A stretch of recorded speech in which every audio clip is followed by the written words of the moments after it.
Hello guys, episode 48 में आप सभी का वेलकम। जैसे कि लास्ट एपिसोड में देखा था हमने, लिंग मोक्जिउ कुछ अपने साथियों के साथ में सीक्रेट स्पेस हेवनली वे में आ जाती है, जहाँ पे बैठ के वो कल्टीवेशन कर रही होती है। लेकिन जिनके साथ वो आई होती है उन लोगों ने लिंग मोक्जिउ को धोखा दे दिया होता है। उन्होंने उसकी कल्टीवेशन बेस को गड़बड़ा दिया होता है, जिस कारण से जब वो कल्टीवेशन कर रही होती है तो उसको बहुत दिक्कत होती है। लेकिन जिया गोजियान को वो याद करती है और जिया गोजियान अपने स्पिरिचुअल फॉर्म में उसके पास आता है और उसकी हेल्प करता है।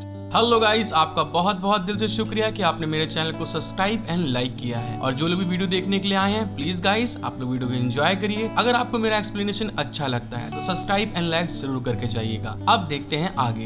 एपिसोड की स्टार्टिंग में दिखाया जाता हमको लिंग मोक्जिउ जिया गोजियान के आगे चिल्ला के कहती है, मैंने हार्ड ऑफ स्वॉर्ड से हार नहीं मानी है, इसके उल्टा मेरा हार्ड ऑफ स्वॉर्ड और भी मजबूत हो गया है। केवल मैं अपने मास्टर के ब्लड लाइन से फ्री नहीं होना चाहती हूँ। लिंग मोक्जिउ ये बात बोलने के साथ में जिया गोजियान के पास आ जाती है और उसको बड़े प्यार से पकड़े होती है। लेकिन तभी जिया गोजियान उससे कहता है, आप आजाद नहीं होना चाहती हैं? फिर लिंग मोक्जिउ उसको जवाब देती है, हाँ मैं फ्री नहीं होना चाहती हूँ और कभी भी आपको छोड़कर नहीं जाना चाहती हूँ। मैं आज जो कुछ भी हूँ वह केवल आपकी ब्लड लाइन के कारण हूँ। तो मुझे आजाद क्यों होना चाहिए? मुझे स्वॉर्ड ऑफ हार्ट आगे बढ़ाना है और आपको फॉलो करना मेरा स्वॉर्ड ऑफ हार्ट है। लिंग मोक्जिउ की ये बात सुनने के बाद में जिया गोजियान बहुत ज्यादा शॉक्ड हो जाता है और तभी अपने मन में सोचता है, मुझे लगता है कि इसकी थोड़ी बातों की समझ मुझे आ रही है, लेकिन मुझे लगता है कि जब तक मुझे अजीब लगेगी जब तक ये अपने बारे में सही से मुझे नहीं बताती है, या हो सकता है यही इसका तरीका है। जब जिया गोजियान इस बारे में सोच ही रहा होता है तभी दिखाते हैं लिंग मोक्जिउ को। लिंग मोक्जिउ जिया गोजियान के और करीब चिपक जाती है और तभी उसके पास आते हुए कहती है, मास्टर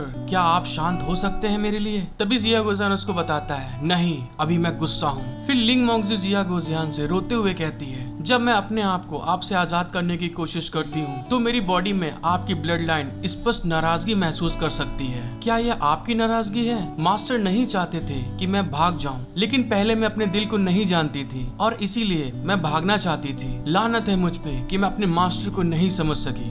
लिंग मोक्जिउ की ये बात सुनने के बाद में जिया गोजियान उसको उठा रहा होता है। तभी लिंग मोक्जिउ ये देख के कि उसके मास्टर उसको उठा रहे हैं, वो खुश होते हुए कहती है, इसीलिए मास्टर से ये सर्वेंट सजा देने के लिए कह रही है, प्लीज मुझे सजा दीजिए आप। लिंग मोक्जिउ की ये बात सुनने के बाद में जिया गोजियान अपने मन में सोचता है, मैं खुद को सभी को नजरअंदाज करने वाला गॉड्स मानता हूँ और मुझसे लालच, क्रोध और पागलपन नहीं होना चाहिए। कंट्रोल करने और हावी होने की इच्छा तो दूर की बात है, लेकिन कुछ बार या 3 बार वह एक डीमन की तरह खुद को फ्री नहीं कर सकी। नजरअंदाज करने वाला गॉड अब नीचे नहीं देखता बल्कि अपने ही खेल में गिर जाता है। मैं कोई रीडर नहीं हूँ, मैं पहले से ही एक किताब वाला व्यक्ति हूँ।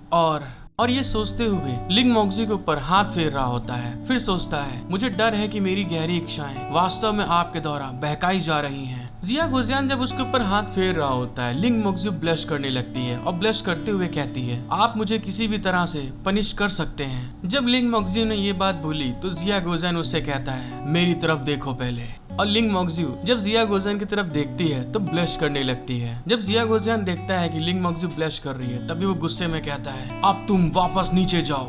और ये कहने के साथ में ही स्माइल करते हुए कहता है, तो अब मुझे बताइए आप, यह कैसा लगता है आपको? जिया गोजियान की ये बात सुनने के बाद में लिंग मोक्जिउ बेचारी बहुत उदास हो जाती है। वो अंदर से बहुत ज्यादा सैड फील कर रही होती है और तभी कहती है, इतना भी खराब नहीं है। जब लिंग मोक्जिउ ने दोस्तों ये बोला होता है तभी जिया गोजियान उसके ऊपर चिल्लाते हुए बोलता है, आपसे ये किसने पूछा जो आप बता रही हैं मुझे? मैं आपके कल्टीवेशन लेवल के बारे में पूछ रहा हूँ कि आप किस लेवल तक पहुँच गई हैं। और उसकी ये बात सुनने के बाद में लिंग मोक्जिउ एकदम शॉक्ड हो जाती है, उसे झटका लग जाता है। जब जिया गोजियान ने ये बात बोली होती है तभी दिखाते हैं लिंग मोक्जिउ को। लिंग मोक्जिउ वहीं पे मेडिटेशन करने लगती है और मेडिटेशन करते हुए अपने मन में सोचती है, कल्टीवेशन के लिए कल्टीवेशन का मेरा क्या पाथ है। जब जिया गोजियान देखता है कि ये कुछ बता नहीं रही, बस सोच रही है, तभी जिया गोजियान बोलता है, ठीक है छोड़ो, मुझे नहीं पता करना। लेकिन लिंग मोक्जिउ चिल्ला के कहती है, मैं अभी क्यान युआन रिल में हूँ मास्टर। क्या मैं अब क्यान युआन तक पहुँच गई हूँ? क्या ऐसा इसलिए हो सकता है क्योंकि मैंने बहुत ज्यादा खाया है? उसकी ये बात सुनने के बाद में जिया गोजियान उससे कहता है, मैं ये जानता हूँ, इसीलिए ये टॉपिक यहीं खत्म होता है। जब जिया गोजियान ने ये बात बोली होती है तो लिंग मोक्जिउ बड़ा अजीब सा फेस बनाती है, अपने होठों को सहलाते हुए अपने मन में सोचती है, मैंने सोचा कि थी या सिर्फ मास्टर की खराब पसंद थी, लेकिन मुझे ये उम्मीद नहीं थी कि हर चीज मेरी मदद करेगी। ये मेरे लिए कोई सजा नहीं है या स्पष्ट रूप से मेरे लिए एक रिवॉर्ड है। अगर ये सजा है तो कुछ और बार मैं ऐसी पनिशमेंट अपने ऊपर उठाने के लिए सह सकती हूँ। मुझे नहीं पता कि मैं फिर से वॉर की एनर्जी कब खा पाऊंगी।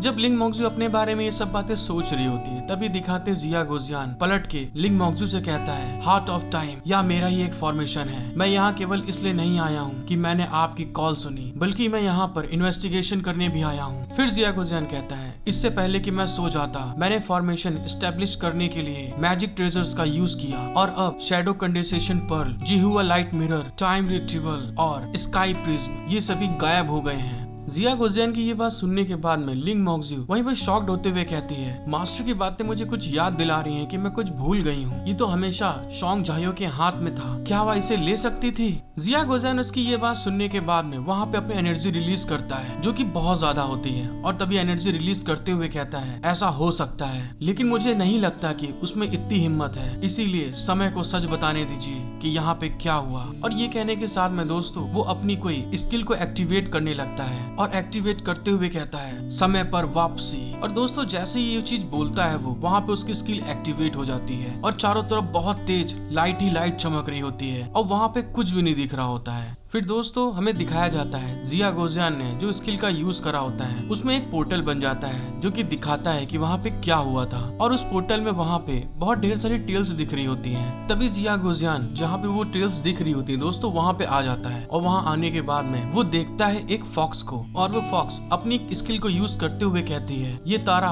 अपनी ही एक दुनिया का बेस है, ये मेरी गलती है, लेकिन इस फॉर्मेशन को बहाल नहीं किया जा सकता। जेड्स की समस्या यह है कि दुश्मन वॉइड्स के अंदर है। वो फिर कहती है, मैंने गॉडफादर का अटेंशन अपने ऊपर महसूस किया, लेकिन अपनी मौत और ह्यूमैनिटी भी देखी मैंने। क्या गॉडफादर सच में इंसानों की परवाह करते हैं? लेकिन इंसान इतने सक्षम नहीं है और उनका लालची उस ग्रह को नष्ट कर देगा। और ये कहने के साथ में दोस्तों जो उस फॉक्स के पास में ब्लू कलर का क्रिस्टल होता है उसको पकड़ लेती है, और पकड़ने के साथ में वहाँ से वो निकाल के बाहर ले आती है। वो जैसे ही उस क्रिस्टल को अपने हाथ में लेती है, वैसे ही जो वहाँ का सी होता है जो ब्लू कलर का होता है वो रेड कलर में चेंज होने लगता है और उसकी वेव बहुत ज्यादा निकलने लगती है। और तभी वो फॉक्स डीमन उस क्रिस्टल को अपने हाथ में लेके कहती है, गॉड्स को जब मेरी परवाह नहीं है मैं इसे खुद करती हूँ। जब लिंग मोक्जू देखती है कि वो तो एक फॉक्स है, तभी वो कहती है, वो कौन है? जिया गोजियान उसकी तरफ देख के हंसते हुए उसको बताता है, वो हमारा पहले का डीमन किंग है। जिया गोजियान की ये बात सुनने के बाद में लिंग मोक्जू एकदम शॉक्ड हो जाती है और शॉक्ड होते हुए कहती है, डीमंस का किंग? कौन? जो 24 साल पहले मर गई थी? क्या ये वही थी जिसने ये सारी चाल चली? क्या वह गॉडेस नहीं है? आपने ऐसा क्यों किया? तो अब क्या होगा? जिया गोजियान उसके इतने सारी बातों को सुनने के बाद में उसको बताता है, ये समय पर वापस जाने के लिए बहुत पहले का समय है। जहाँ तक मैजिक ट्रेजर्स की बात है, शायद वह नष्ट हो गए हैं या शायद छिपा दिए गए हैं, या ऐसा भी हो सकता है कि उसको फेंक दिया गया हो। फिर जिया गोजियान उसको बताता है, उसके शब्दों से मैं ये कह सकता हूँ कि वह जानती है कि जेड्स कैंगलोंग के असली दुश्मन नहीं है, बल्कि उनके पीछे डार्क आर्ट्स एनर्जी का डीमन है। जिया गोजियान की ये बात सुनने के बाद में लिंग मोक्जू से कहती है, इसका कोई मतलब नहीं है, क्या उसे एक मजबूत दुश्मन के सामने अपनी फॉर्मेशन को मजबूत नहीं करना चाहिए? उसने यहाँ आकर इसे खुद क्यों तोड़ दिया? लिंग मोक्जू की ये बात सुनने के बाद में जिया गोजियान उसकी तरफ अपना हाथ बढ़ाते हुए कहता है, पहेलियां सुलझाने का मजा इसी में है, इसे धीरे धीरे समझे। मैं अब शॉन्ग झायो से मिलने जा रहा हूँ और मैं आपको अपने इस दोस्त के साथ चैट करने का काम दूंगा। और ये कहने के साथ में जिया गोजियान उसको कार्ड दे देता है। लिंग मोक्जू उस कार्ड को पढ़ने के बाद में शॉक्ड होते हुए कहती है, क्या दोस्त गोंगसेन जियो? हेलो गाइस, आई होप कि आपको एपिसोड देखने में मजा आया होगा। अगर आपको वीडियो देखने में अच्छा लगा है तो प्लीज गाइस मेरा सपोर्ट करें, लाइक, सब्सक्राइब, शेयर, कमेंट करके बताएं मुझे कि आपको एपिसोड देखने में कैसा लगा। Thank you for watching my video, love you all.